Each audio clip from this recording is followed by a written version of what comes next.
Hi, teens. Well, it certainly seems like it's been a long time since we had our last midweek meditation.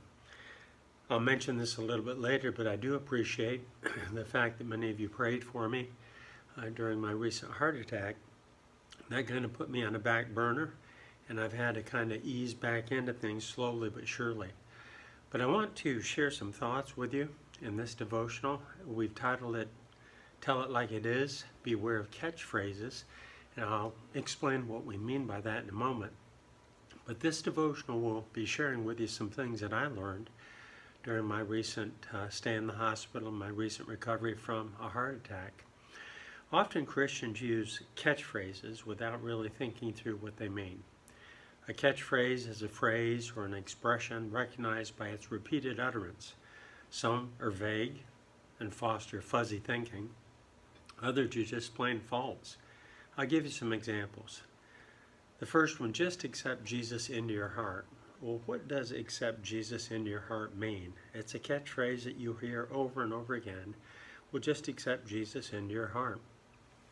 Biblically, that means that you place your exclusive and entire trust in who Jesus is as a person, what he accomplished fulfilling the law by living a perfect life, what he accomplished in his vicarious atonement on the cross and dying, and what he accomplished in his victorious resurrection from the grave. You place your complete and exclusive trust in Jesus Christ. The second catchphrase, bad things happen to good people. You ever heard folks use that? Jesus himself said, there's none good but God. Elsewhere, Scripture tells us that our very righteousness is as filthy rags in the sight of God. A third catchphrase, God allows everything for a purpose. No, God ordains all things, and the purpose is for his glory. Christians certainly benefit from the things that God brings into our lives, but primarily, God ordains all things for his glory. Two others, let go and let God. We don't let God do anything. He's sovereign and we are not. And that truth, if you truly believe it, will give you a tremendous sense of confidence during dark times and trials. Then finally, this one, a catchphrase, God won't give you more than you can handle.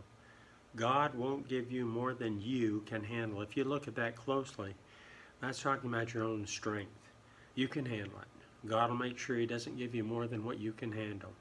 How does that square with Paul's statement in 1 Corinthians 1, 8 through 10? Notice what he says. For we do not want you to be ignorant, brethren, of our trouble which came to us in Asia, that we were burdened beyond measure, above strength, so that we despaired even of life. Yes, we had the sentence of death in ourselves. Why? That we should not trust in ourselves, but in God who raises the dead. Notice this, who delivered us from so great a death, and does deliver us, in whom we trust that he will still deliver us. Paul did not believe that God will never give you more than you can handle. Paul did believe that God will never give you more than you can handle in his strength. The May 20 midweek meditation was all things work together for good. That's another often misapplied catchphrase. You'll hear people say, well, just remember Romans 8:28. We answered three questions in that midweek meditation. The first one, to whom is this written? In the context of Romans 8:28, it's only true for those who love God and are the called according to his purpose, true Christians. Why are the words work together so critical? Because taken separately, some of the things that come in our lives are just plain tough, like a heart attack. And then finally, what does the word good mean in this verse? Whatever God deems good for us and for his glory. It's not what we necessarily think of as good for us at the time, but what he deems as good for us and for his glory.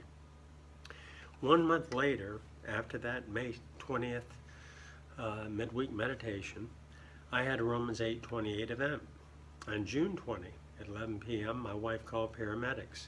I had an intense burning sensation from my stomach to throat and a vice-like pressure in my back.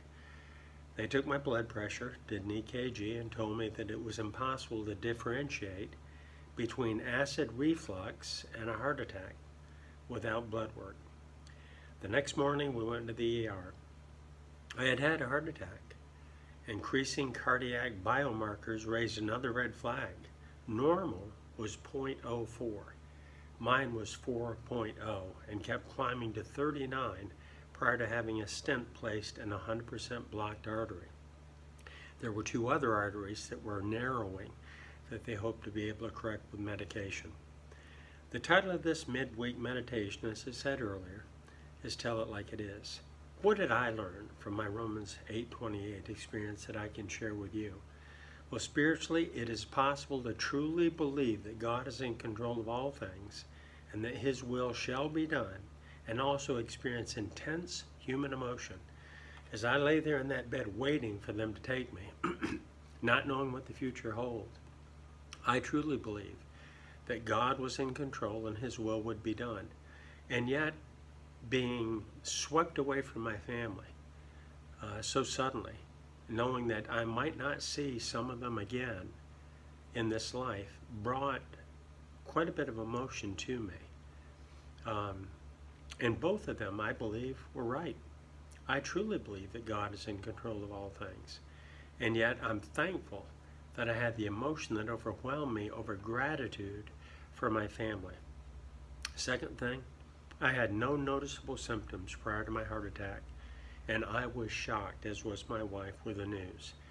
What do we get from that? Well, Solomon warned us in Proverbs 27:1, we do not know what a day may bring forth. Young people, don't presume anything about tomorrow. Don't presume anything about later today. Live in the moment, right now. I had no noticeable symptoms prior to my heart attack. Matter of fact, friends have told me, several of them, you would be one of the last people that I thought would have had a heart attack. Well, it was genetic in nature. Relatives in the past had heart conditions and kind of passed that on to me.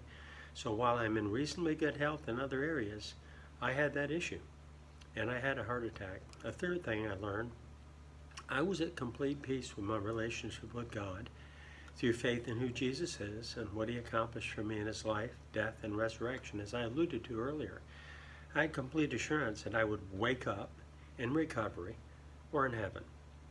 I soon learned that they would not put me to sleep during the procedure. If they could not insert the stent, it would mean open heart surgery. A fourth thing, spiritually, I was at peace with whatever outcome God had written into His providence for me. I have shared Job 14:5 with many to offer them encouragement to rest in God's truth. Speaking of mankind, Job wrote, since his days are determined, the number of his months is with you. You have appointed his limit so that he cannot pass.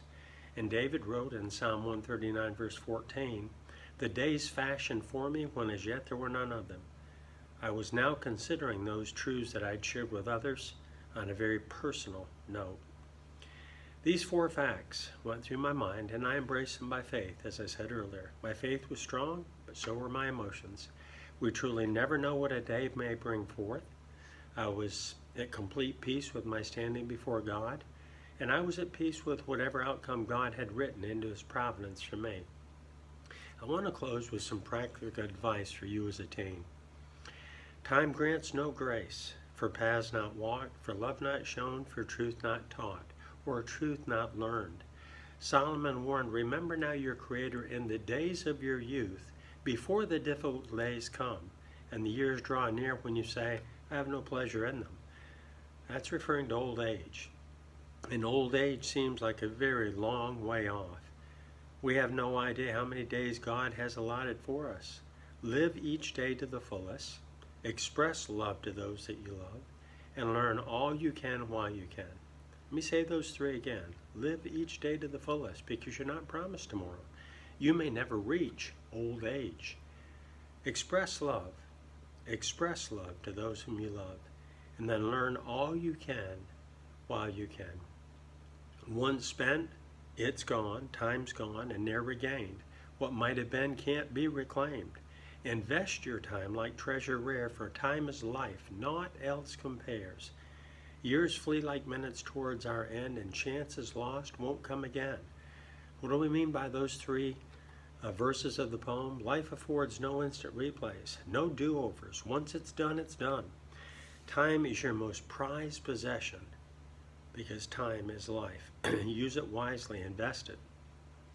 Give of yourself to those held dear, for memories shared will keep you near. Your words and deeds of love will grow in value through the time you sow. As I lay there in that hospital room by myself, I cherished memories as I thought back. And that was part of the emotion. Just a gratitude for God's grace and mercy in our lives. You'd be surprised at how much your folks and others that you hold dear would cherish a simple 2 to 3 sentence note expressing love and appreciation. Don't presume that you can give them one tomorrow. Tomorrow may never come. And young people, on a personal note, I can't tell you how encouraged I was from text messages, from cards sent, from telephone calls. It was just a tremendous blessing to me. And I thank God for His grace and mercy in sparing me that I might serve Him for the remainder of the time that He's afforded me. In closing, let me remind you, do right and finish strong.